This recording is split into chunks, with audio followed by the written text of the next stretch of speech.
Herzlich willkommen zu unserem letzten Programmpunkt. Eine wichtige Info vorab, das ist jetzt unser Abschlusspanel und unser Abschlusspanel wird in englischer Sprache stattfinden. Also wundern Sie sich jetzt bitte nicht, wenn ich selber ins Englische wechseln muss. When I reflect on the last 10 years and ask myself when my faith in the sustainability of the liberal democratic order in the West began to waver, I think of two events. First, the Brexit referendum, and then the election of Mr. Trump for US president. Both of those events happened in 2016, so already quite a while ago. And both of these events had or caused chaotic political conditions, but they also both have deep social causes that are also transferable, I think, to our society in Germany. And the trend towards populism that we also see in the recent elections on the state level in Germany seems to prove this. And as the American people now might elect Mr. Trump a second time, we now want to discuss the possible consequences of the upcoming presidential elections for democracy in America and the extent to which these rising populism is undermining the global reputation of democracy as a form of government. And we look forward to the following guests. Stephan Bierling, he's a professor of international politics at the University of Regensburg. He regularly analyzes US domestic and foreign policy for TV, radio, and the press. Katja Gloger, she is a journalist and author. She was, among other things, head of the Moscow office of the magazine Stern and correspondent in Washington. She's also an honorary executive director and spokesperson for Reporters Without Borders Germany. Clayton Weimers, we are very pleased that you made the long journey from America here, not today, but like 2 days ago you arrived here. He's the executive director of the North American branch of Reporters Without Borders. He oversees an office which monitors press freedom across North America. The discussion will be moderated by Anna Sauerbrey, a journalist in the political department of ZEIT since 2022. She's also regularly commenting and writing for the New York Times and Deutschlandfunk, among others. I wish you a warm welcome, and the stage now is yours. Thank you very much.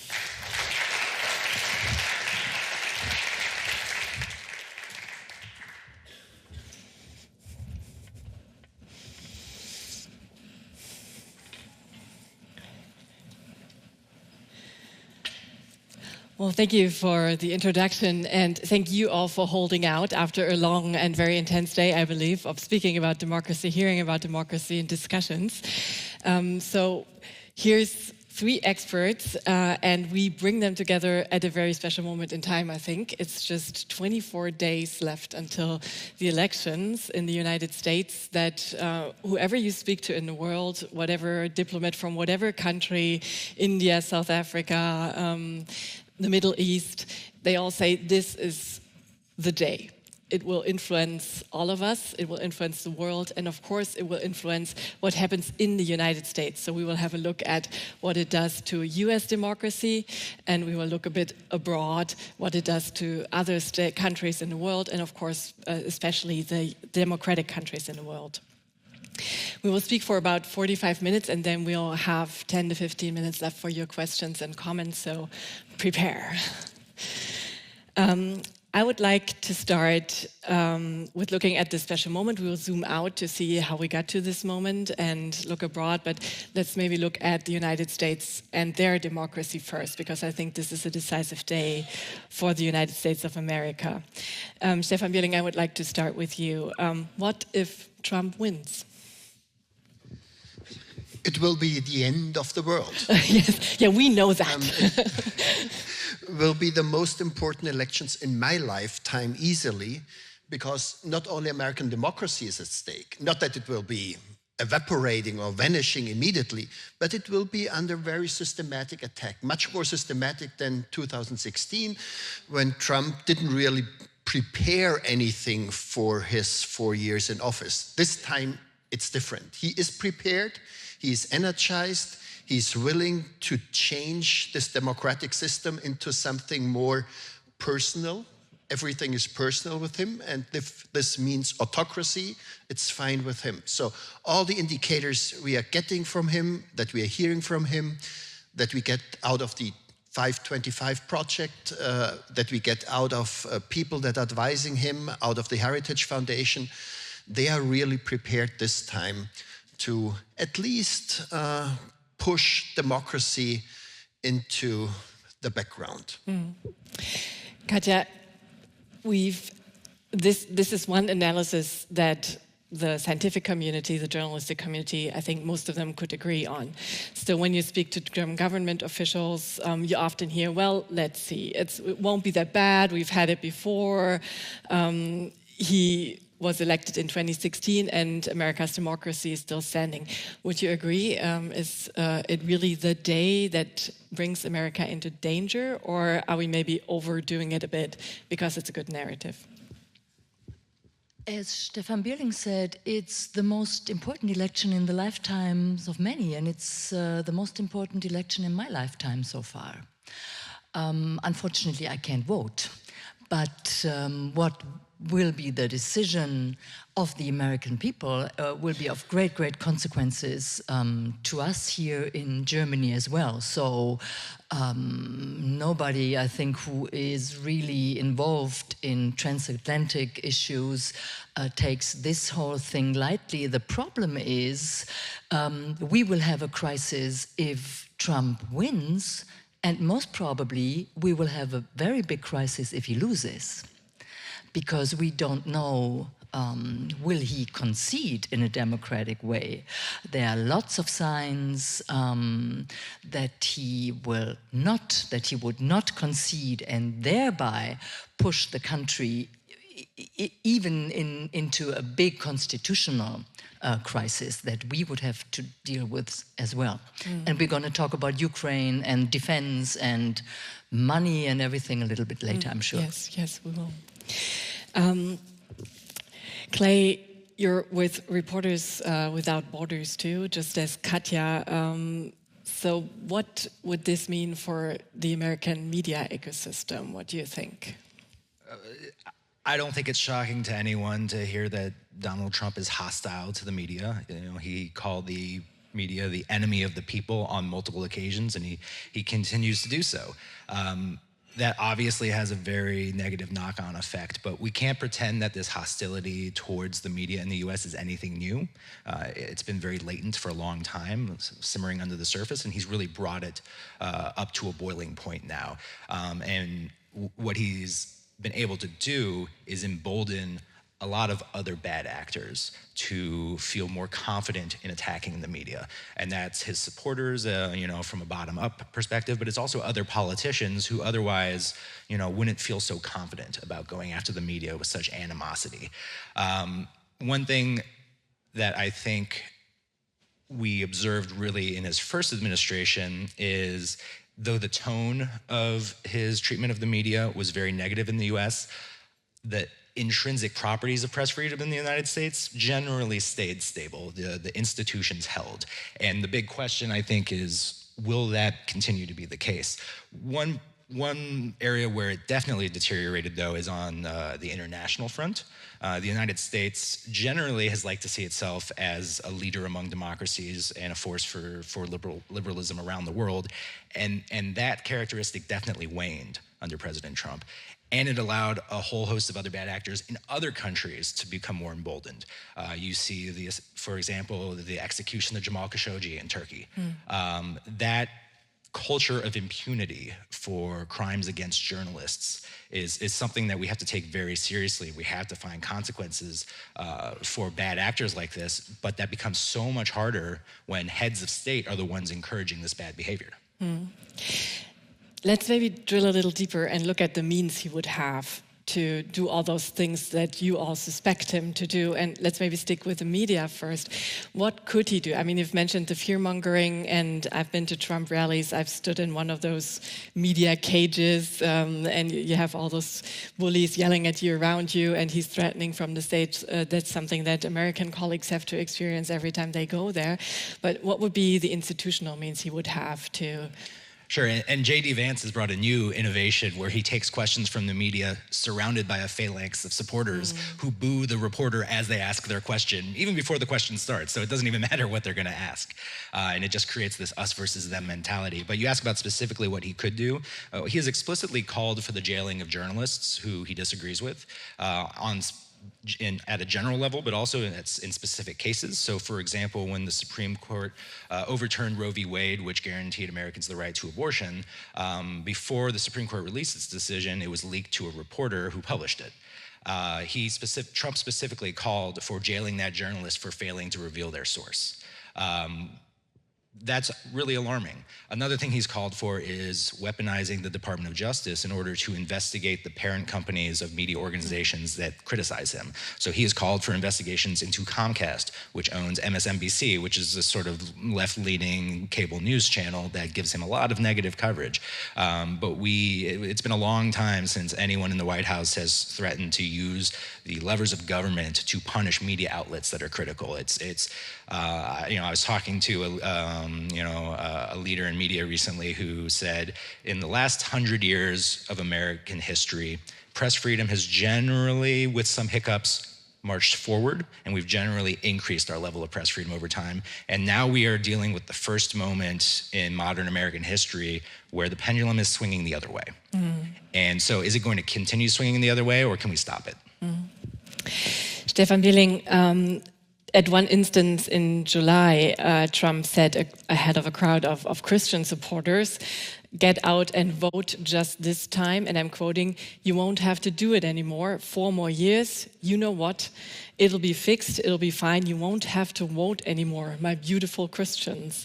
So how do you think that's serious? Could he do away with elections in the United States? And what would be the means?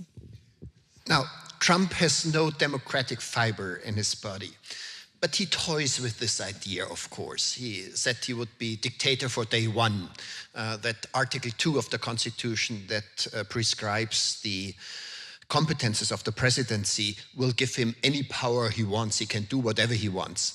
So in his head, I think these autocratic leanings are very strong. It, of course, hits American reality, and the reality won't simply bow over simply because Trump gets into the White House. And the worst thing that can happen, he is elected and he will be there for another 4 years, but more than 4 years I don't see. So we have always this assurance that the Trump presidency, if it happens, it will be a short interval in the long range of American history. But that doesn't comfort me at all, of course. The more important I see is that he is, as I said in the beginning, is really prepared with the people behind him. There are thousands and thousands of loyal Trump supporters that have been vetted by foundations like the Heritage Foundation that can immediately step into these 4,000 positions that an American president gets to replace when he takes over power. In Germany, it's just 400 positions in the administration, in the cabinet, and so on, that he can fill. So this will be different. He has waged a war against the deep state, what he calls the bureaucracy, which took an oath on the Constitution, not on a single person. That is something that really prevents him usually from doing things that are really crazy, like it happened in his first administration. So there are still checks and balances out. I would even say for the media, whatever he thinks up and dreams up and announces, he wants to shock people. He wants to put you on the back foot, so to speak. But what he can really do and achieve in this context is still open and is in question. I would take issue with you for a second, because I don't think if he loses, it's late today and we need to create some infighting here. If he really loses, what should happen? Last time he tried to have a couple of his followers march to Capitol Hill and prevent the Congress people from certifying the election. But this time the security forces are prepared. This will not happen again.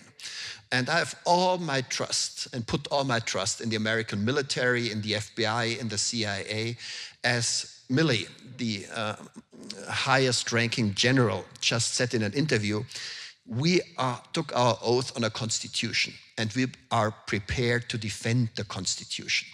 And anybody who wants to violate this principle should keep in mind, we are the guys with the guns. And it might not be the best thing you can say about a democracy, that you try and rely on the military, that it will save democracy. But the military is the highest esteemed institution in the United States. And they, over the 230 years history of the United States, have never even tried anything like a coup or anything of that sort. So I'm quite relaxed, and the other things are Hollywood scenarios, Civil War, with Jesse Plemons and Kirsten Dunst, wonderful actors, but it's imaginary. Katja, okay, it was an interesting movie though, but and Civil War, and I tried to be optimistic too.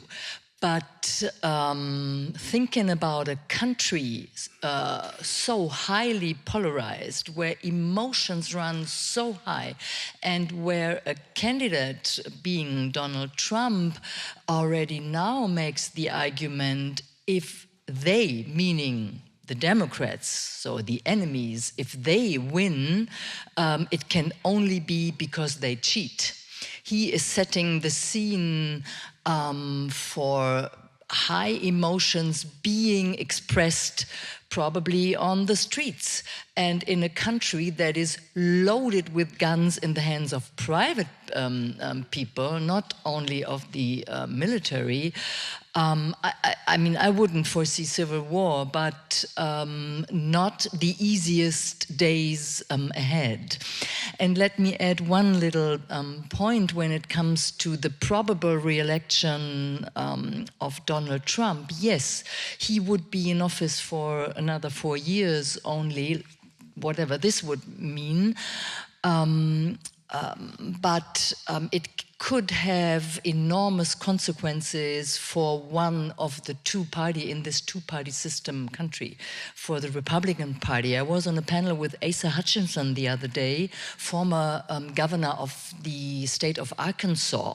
He is a Republican, considered to be an anti-Trump Republican. And he says, if Trump gets reelected, the Republican Party will be on a J.D. Vance path for many, many years to come. So it's a decisive moment also for the grand old party. Will it be more radical, or might there be a chance to turn the party back to the so-called Reagan Republican time? May I stick with that scenario, the after-election scenario, for just a little bit? You can jump in if you want on that. Well, I think that's a key unknowable element, is what is Trumpism without Trump? Does it matter if he wins or loses this election if the forces that he has unleashed remain in place? He has effectively remade the Republican Party in his image, and it's anybody's guess what happens when he's gone. And he'll be gone one day. He's an old man. He won't be around forever. So part of me wonders, does it matter if Trump wins this election or not for the long term of American democracy? Because the movement might not go away. And the movement gets smarter and it adapts and it takes on messaging that's more palatable to a wider audience. So I don't think it's as simple as, he gets reelected, we have 4 more years, but we can write it out, or he doesn't get elected and the military will do its thing and prevent the Capitol from being stormed again. I think we have generational problem on our hands. I want to stick with the scenario of Trump not accepting the result of the election or his supporters. You've made up you came up with the worst case scenario of violence and the military has to intervene. But of course, there are bad scenarios too where this doesn't happen, and we still have a lot of trouble in the United States. We see a lot of preparations to again legally challenge the elections in multiple states, even down to the county level in Georgia. So, what would a scenario like that look like, and what would that mean for American democracy? Let's maybe start with you, Stephan, and move to Katja too. Now, I think there's an entirely different scenario from what we are discussing at the moment.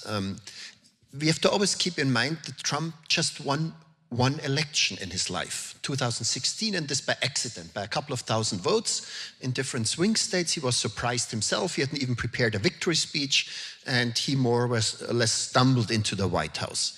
From then on, he lost. He lost in 2018 the House of Representatives, in 2020 the presidency, and in 2022 the Senate, which everybody thought would go Republican. If he loses this election, there could be an entire different scenario playing out, because then he is a loser. And the Republican Party, the people that are quiet now, not the Trump wing, the Church of Trump Republican Party, at one point must realize if they want to gain majorities on the federal level anytime soon, they have to open up that this Trump course that it has taken in 2016, which was more successful than most political scientists and journalists thought, because he really got so many disengaged voters, white voters, less educated voters, to actually go to the polls. Trump is the biggest machine to bring out the votes in the history of the American democracy. And at one point, they might realize it's a dead end that he is taking us in. And this might be one of the consequences that play out quite differently from, he might not recognize the elections. I'm absolutely sure he doesn't do that. He announced that in 2016, he announced that in 2020, and he actually did it. But he's an old grumbling man, and maybe he will just, as MacArthur said, fizzle away somewhere in Mar-a-Lago. Katja, do you think that's likely? I very, very much hope you're right, Mr. Bierling. But there are, as you know, other scenarios, and we do not talk civil war, but there are other scenarios that the polarization in the country will get even worse over time, that contesting the election results will mean sowing confusion, doubt into the democratic institutions, into the democratic system. So even if he loses, that the crisis will go on and on. And also, as we see now, election and election campaigns are a very big money machine on both sides. And we might talk about Elon Musk and his big support now, getting in with all jumping joy, as we've seen on the pictures. So where does, so to say, the money go? Also when it comes to the future of the Republican Party. Clay, Katja has mentioned Elon Musk, and I think this is something that's comparably new, or new in an exaggerated way in this election compared to 2016, that we have this huge alliance of the richest man in the world with Donald Trump, both fighting for his success in these elections. How do you view that as an American journalist? Well, I'm not an American journalist, so I should clarify that. Unless you count the high school newspaper, I've never been a journalist. I'm an evangelist for journalism. But he's not just the richest man in the world. He's the owner of one of the most important means of digital communication.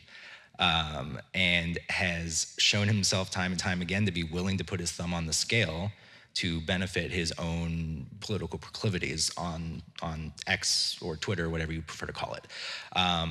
He came in as a champion of free speech in his own words, but it's been clear that He's brought back the neo-Nazis, and he's brought back the far-right fringe elements, and he's allowed their messages to be amplified, and the people who are getting censored tend to be associated with the Kamala Harris campaign or with left-wing politics. That doesn't sound like free speech to me. We see journalists getting banned arbitrarily for absolutely no reason, and we don't get answers. One of the first things he did when he came into control at Twitter was disband the Trust and Safety Commission, of which RSF was a part, with no notice, no reason given, and then he laid off all of the Trust and Safety team. So it's very clear what his priorities for Twitter have been. I don't think he's really even been particularly subtle about it. It's hard to imagine how a similar scenario could be playing out among Democrats. There does sometimes seem to be a bit of a double standard in media coverage in American politics, where there's an expectation that Donald Trump is going to do a bad thing, and so he gets graded on a scale. And then there's an expectation that the Democratic Party are the adults in the room, and so they get graded on a different scale. And if there was a similar relationship being forged between the Democratic candidate and a powerful tech mogul who controls the means of communication on a particular platform, I think we would be talking about it very differently. Yeah, and I think that's what leads back to what Stephan Bierling said. He said, I'm pretty sure there will be elections again in 4 years, no matter whether Trump wins or not.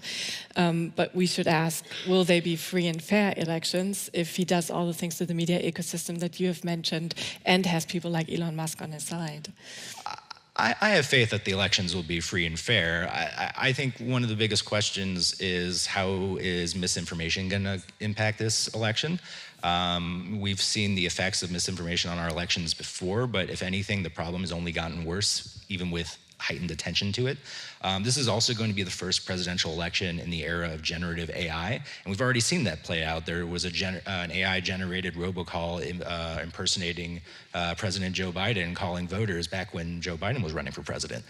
All those many, many weeks ago, months ago. It feels like so long ago at this point.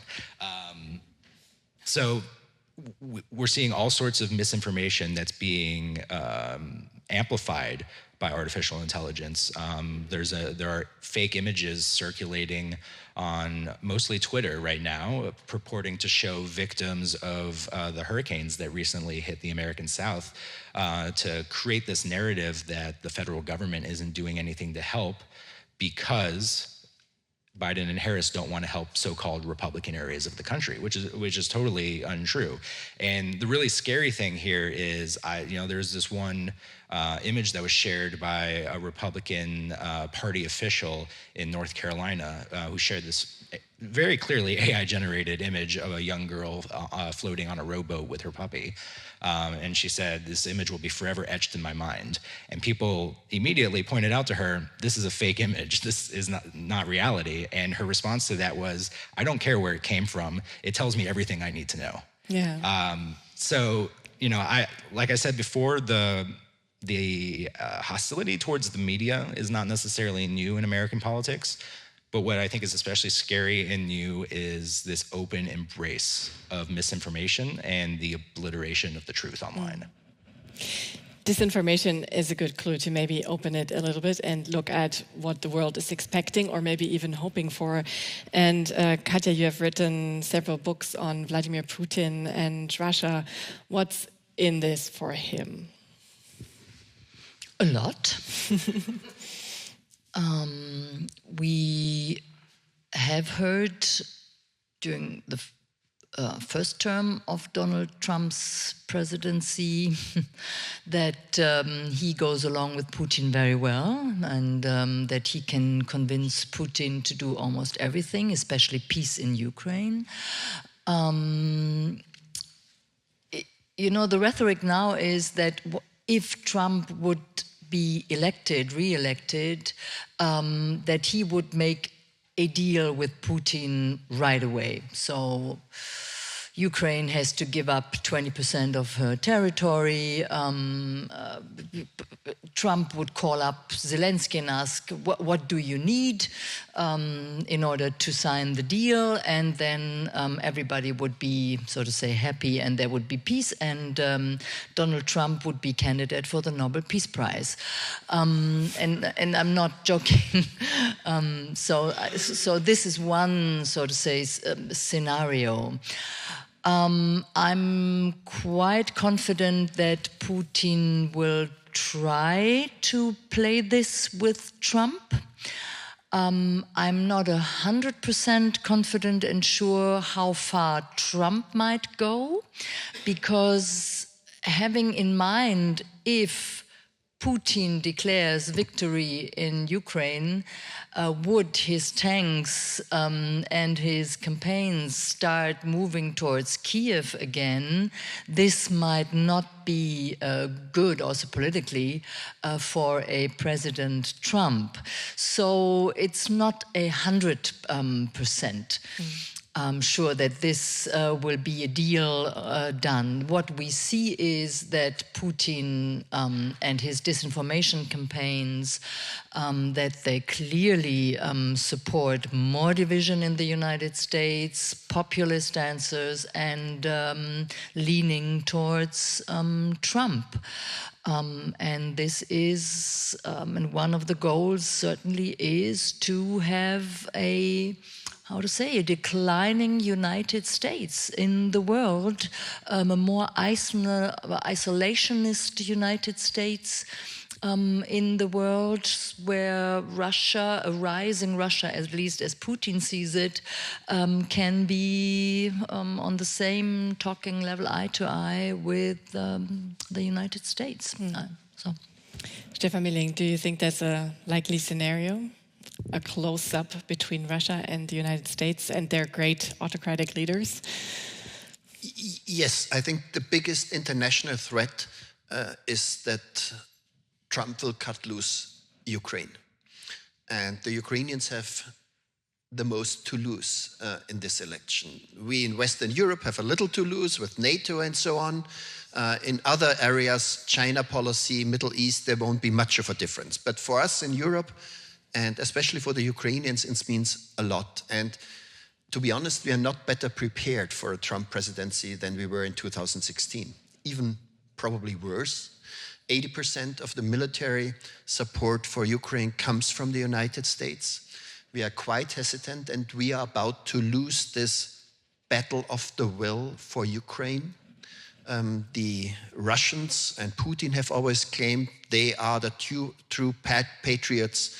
They have much more stamina, they can take many blows, and they will in the end succeed. And then our chancellor said, no, you won't win, and so on and so forth. And it seems Putin might be right, that we are, as a Western society to weak-kneed, not convinced enough of our own strength. It took us forever to come up with substantial support for Ukraine. I don't want to remember anybody about the 5,000 helmets. That's how we started out, but we have to say this again. It was a total disaster for German foreign policy, and it hasn't changed so much. That's the bad news. And we cannot step in and fill this void America would be leaving when Trump actually doesn't support Ukraine anymore. So this is at stake. European security, NATO is at stake, and we haven't done anything almost in the past 8 years to really have, even on a conceptual level, an idea what that would mean for Europe and the Germans. Katja, you wanted to jump in? Just to add one thing, Mr. Bierling, Trump, wouldn't even have to leave NATO. It's just, weakening the system. It's a military alliance, but it's also a political promise. And weakening this promise, by constantly criticizing, nagging, and so on, would be one thing. I am personally, I'm a little bit afraid and very much concerned also about the political stability in our country, because if I look at the numbers, at the sheer numbers, 2% of our GDP for defense apparently is not enough. when it comes to the basic NATO needs. So we would to jump up to 3% of GDP. Meaning that in a couple of years from now, we would need up to, 90 billion euros per year only for our defense budget. We would need to have 50 to 60,000 more soldiers in our army, with all the consequences this has for our economy, for our social texture, for the big other social questions that are out there, just to name migration. So I'm really concerned in this respect too. Clay, you've mentioned that the United States saw itself for a long time as a promoter of democracy abroad, and the title of our panel is The Shining City on the Hill, the Beacon. Two questions. Is that still the case now? Has the United States really done so much for democracy promotion from your point of view during the Biden years? And what would happen if Trump was elected? It's a very difficult question to answer because I think the record is very mixed. I don't know if you have the expression in German about people who live in glass houses shouldn't throw stones, but sometimes that's how it feels lately as an American talking about democracy. We see our own institutions kind of bending a little bit, maybe not fully breaking, but it's a concern. But specifically on the Biden administration's record, on the one hand, they say the right things, but walking the walk and talking the talk are two different things. So let's just take the example of Gaza right now, where at least 130 journalists have been killed. RSF has documented that at least 32 of them were killed in the pursuit of journalistic activity. It's probably higher, but it's very hard to get any information because Israel is preventing the international media from accessing Gaza. So on the one hand, they're locking in the journalists who are there and subjecting them to the most abhorrent series of attacks, and they're not allowing them to be reinforced by the international media. And they're also not allowing the world to see through the very important context of their own native correspondents to relay the story back to them, which makes it incredibly hard to understand what is really going on in this critically important conflict. What happens when you don't have journalism is propaganda thrives. And we make this case to the Israeli government quite frequently. They criticize the media frequently for just taking the death toll from the Gaza Health Ministry, for example, saying, well, that's a Hamas government, that's a Hamas office. You can't trust what they say. Well, if you don't allow independent investigators and independent media from around the world to come in and verify these claims, that's all we have to go on. So yeah, in the absence of journalism, propaganda thrives. And I've personally been very disappointed that the Biden administration hasn't been a more forceful voice for urging the Israelis to uphold very basic international human law protections to not murder journalists. It's unprecedented in modern warfare to see so many journalists killed in such a short amount of time. And at the very best, it's negligence. And at the worst, it's targeted killings. And either way, it is a violation of international human law.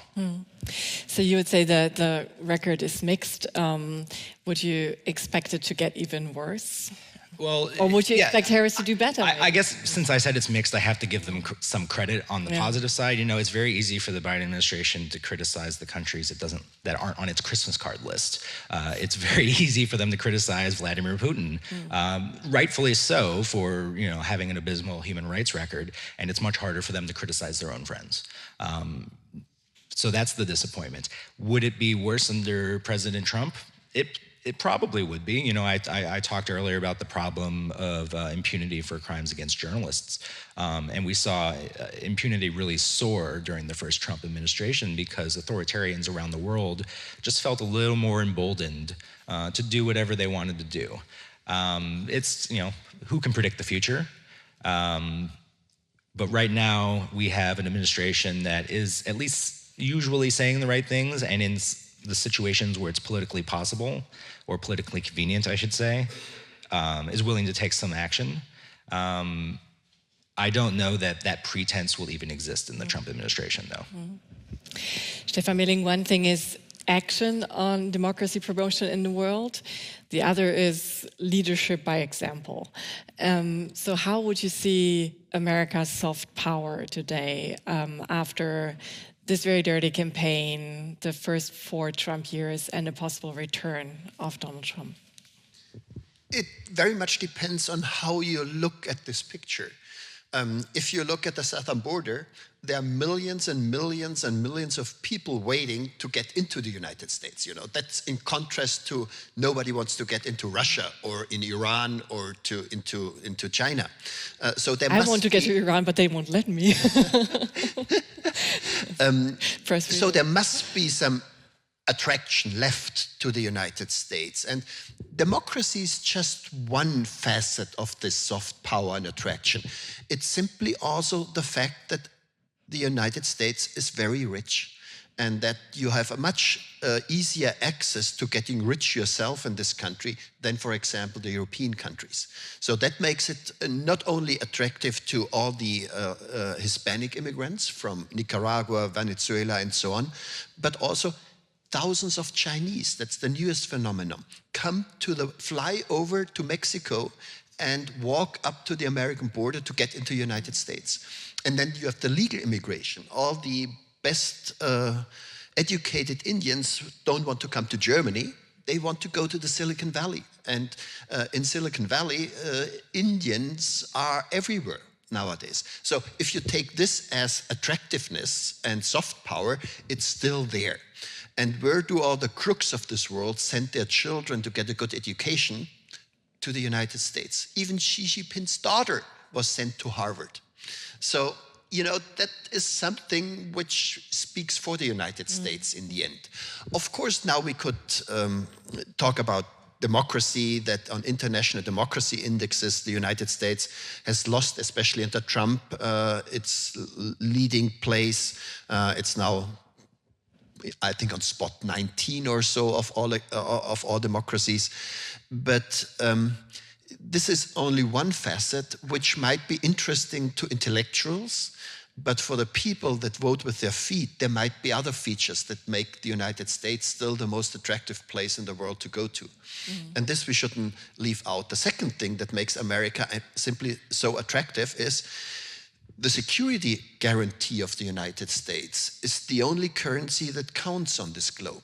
You can get anything better than the American guarantee that they will defend your country. Within NATO, NATO is more or less the American guarantee for the Europeans that they will survive, in a nutshell. And the same is true for Japan, for South Korea, for Australia, and so on. Taiwan. That's Taiwan. Many more countries want to get under the American umbrella. And it doesn't really matter whether Trump is the president or Biden is the president. Maybe they prefer Biden a little more, but especially the East Asians also can get along very well with Trump. So if you look at these sheer, mega trends, immigration, security guarantees, the United States is still the most sought after power in the world. And,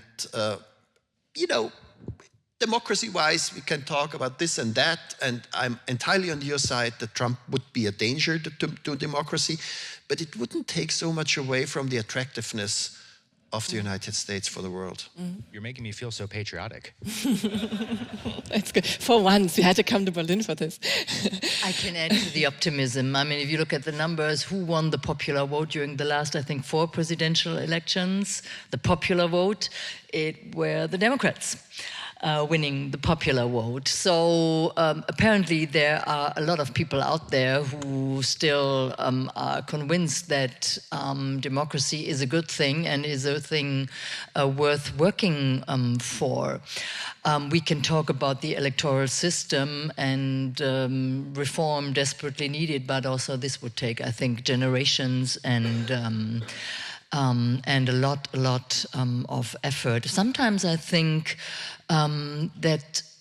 that maybe there will be a point reached where the American people will just be so exhausted from all of this you know, from all the emotions, from all the from a jumping Elon Musk and whatever, that they finally will start looking more detailedly at policies and at the issues again. So, and this is my, my little hope also for these elections. They are very much contested, they are very tight, which means that Kamala Harris can win. So it's in the end, as we all know, it's a couple of votes, and maybe they turn into her favor, and then we'll see whether her policies will be what The Economist on a title story today tells the Trumpization of American politics. So whether she will have policies that resemble Trumpist ideas or not, but that's what the future shows. Yeah, I think it's good you mentioned her, because before we open it up to questions, I wanted to do one last round on Kamala Harris, because we've done Trump the narcissist a great favor, and we've talked about him for 45 minutes. You've already mentioned that maybe in some points, I assume you're referring to tariffs, to China policies. She might not be all that different from Donald Trump, but I want to do one round. What would be different under Kamala Harris? Would that be better for democracy in the world, and in what ways? Well, speaking just from a press freedom perspective, she doesn't really have much of a record on press freedom, interestingly. It just hasn't come up in her career. And this is one of when she became the candidate, we had to go back through our records to find, you know, what have we said about her in the past? And we didn't find very much, because she hasn't really had a chance to establish herself in the way that we already have a very clear record on press freedom from Donald Trump. So in a certain sense, she is a cipher for that. You know, people can project on her whatever they want to see. It's also an opportunity for her to define a legacy on press freedom if she chooses to do so. The criticism in the media for her in this regard has been her reluctance to do interviews. But she's really been coming out of her shell in the past few weeks, doing a blitz of interviews on major media, you know, the nightly news channels and 60 Minutes, as well as very niche podcasts. She went on a basketball podcast somehow. So, you know. Young men are problems, she knows. So she's, exactly. So, you know, that shows that she's listening to that criticism. Her team is sensitive to it. I would take that as a positive thing, is they're reactive. But the truth is, we'll see. You know, we really will see. Stephan Bierling, Kamala Harris, President Kamala Harris. It doesn't really matter whether she will be a good president or a bad president. You know, you get all these different types of presidents. The most important thing in a democracy is that you accept the results of elections. This you cannot write into a constitution, this you cannot write in a Grundgesetz, but this is the implicit normative bargain of a democracy. Not when you win, then it's always easy, but when you lose, you have to also accept the election result, and I'm absolutely certain that Kamala Harris will do that. She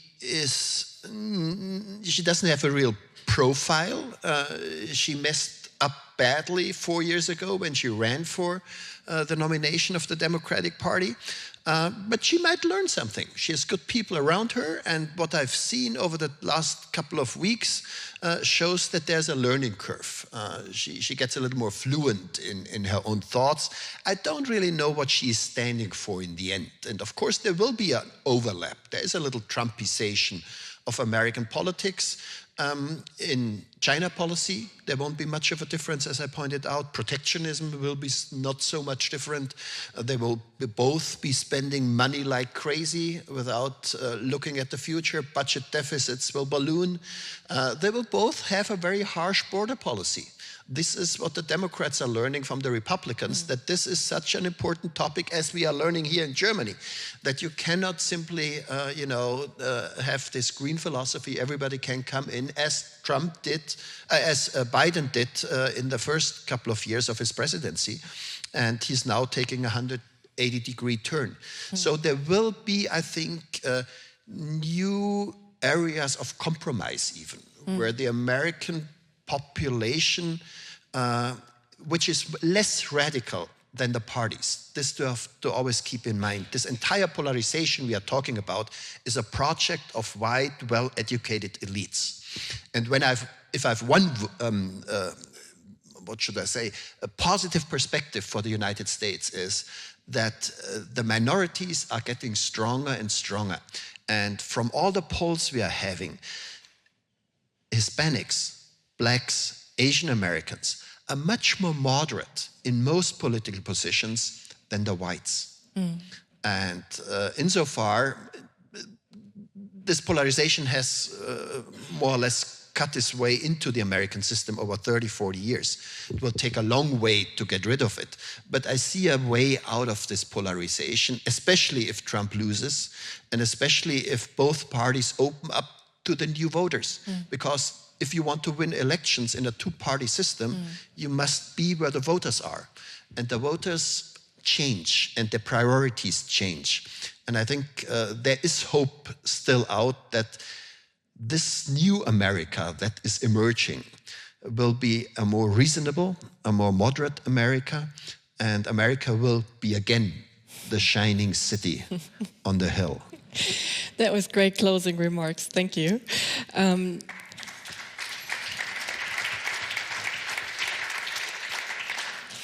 Do you have questions or remarks or something you would like to discuss?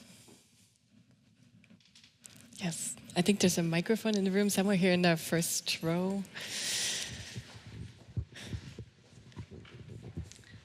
So thank you so much for your speeches and for the talk today. In every country we see, also here in Europe, it's always a topic, women's rights. And that's what Kamala Harris does. She does it on the abortion ban.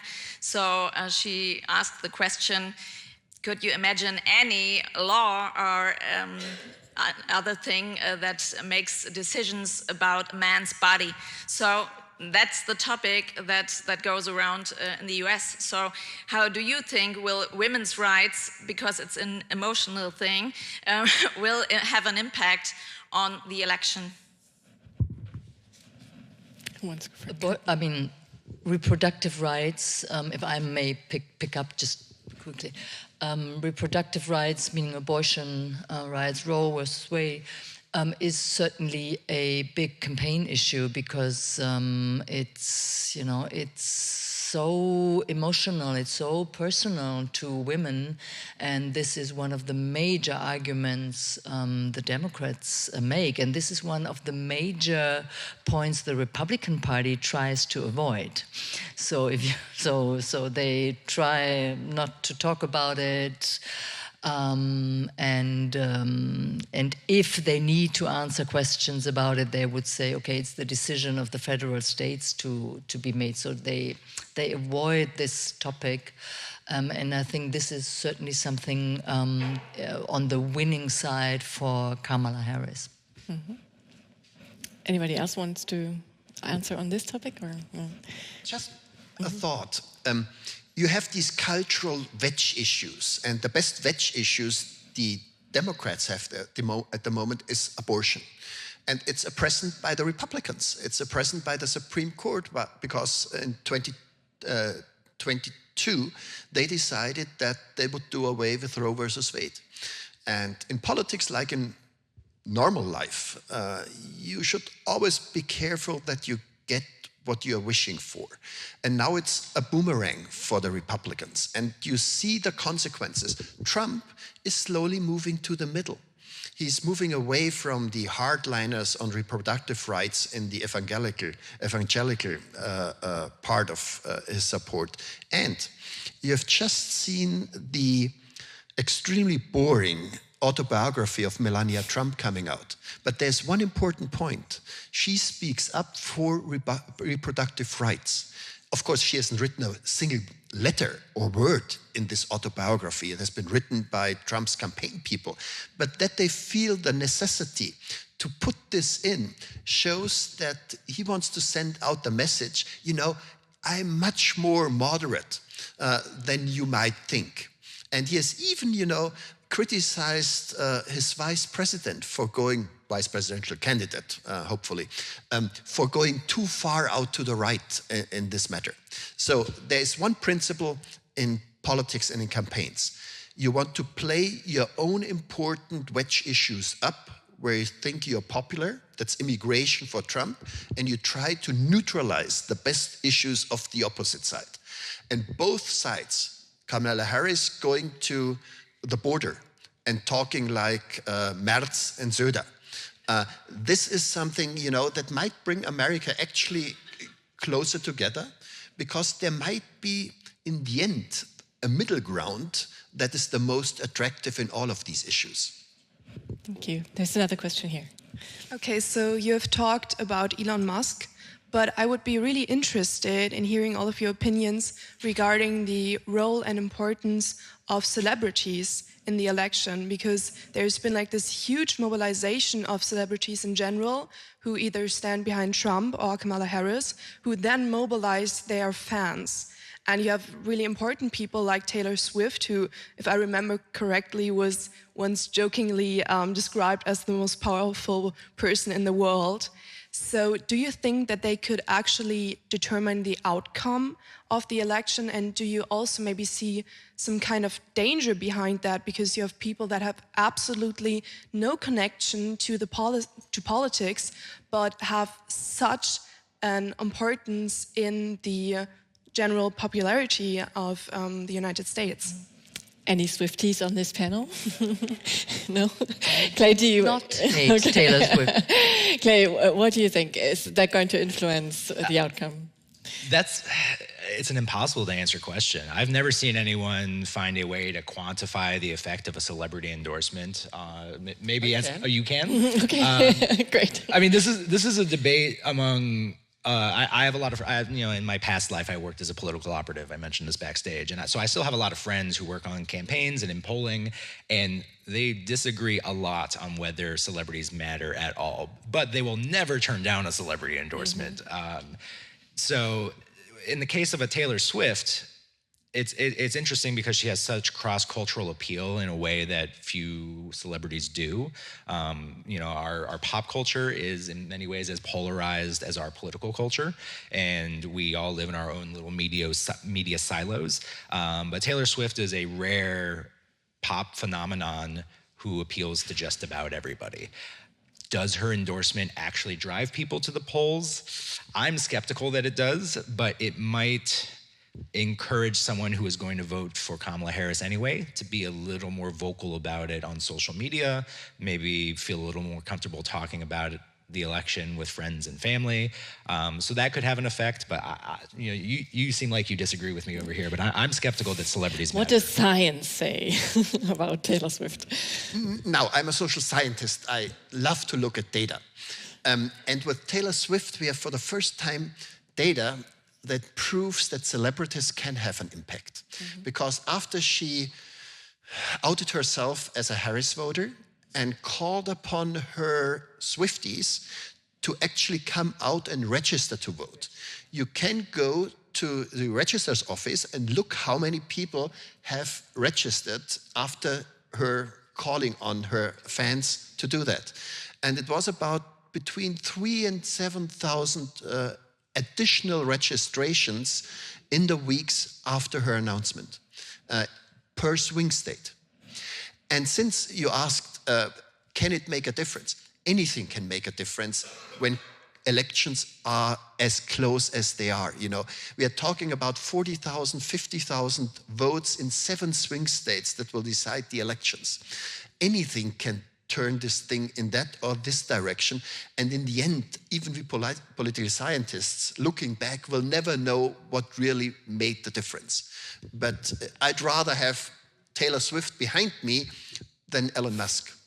Yeah, but the question also was, is that a good thing from a democratic point of view if one person with very large audience, an incredible Instagram followership, has such power to influence an election? I mean, in this case, we like it. In another, we might not. This certainly also has to do with the electoral system in the United States, where things get so close, as you say, that a couple of thousand votes in the very end will or could make a difference. Taylor Swift aside, polls of undecided voters in swing states show also a little different picture, that they look at their election decision from a very transactional point of view, saying, what will the next president, he or she, do for me personally?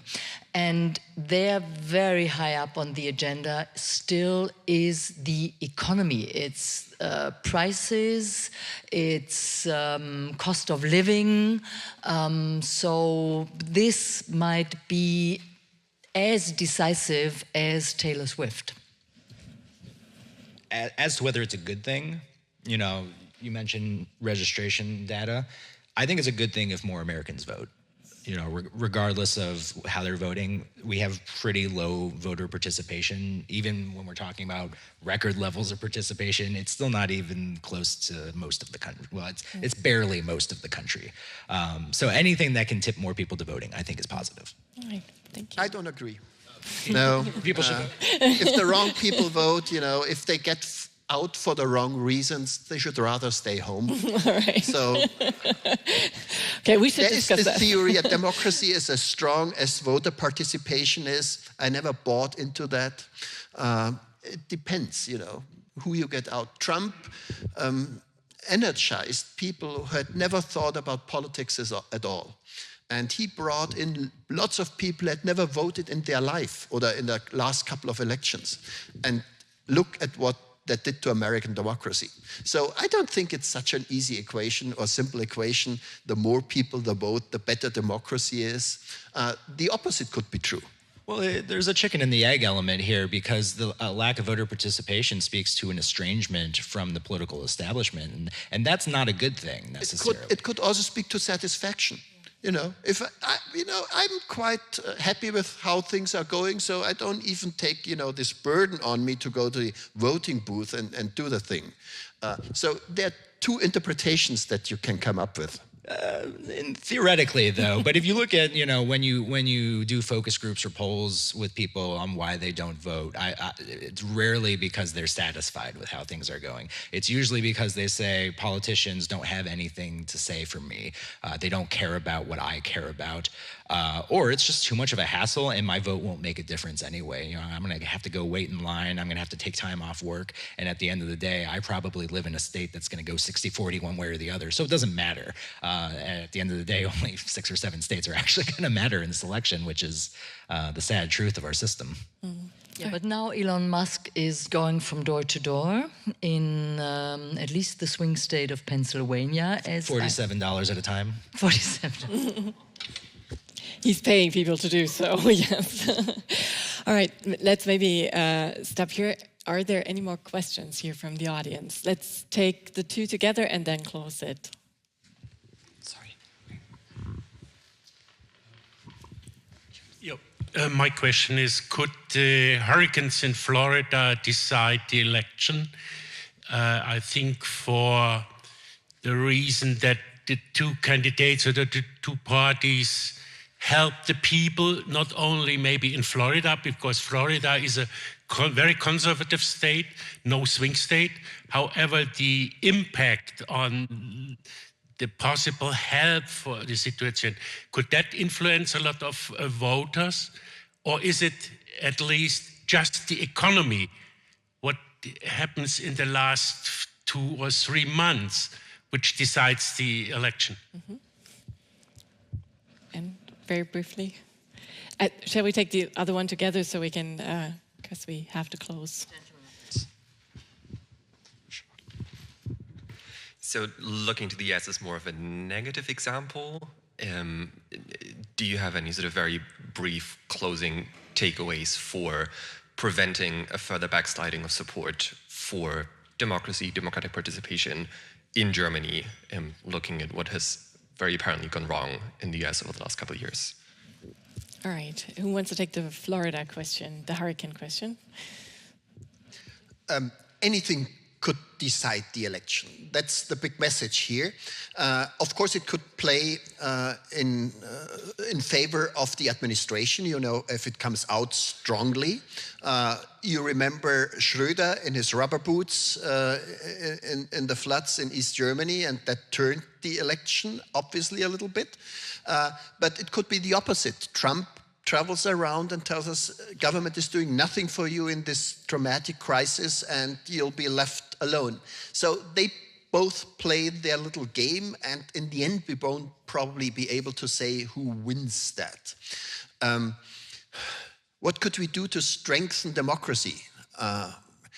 Probably get rid of social media, which is the greatest poison for democracy nowadays and is one of the driving forces of polarization in the United States.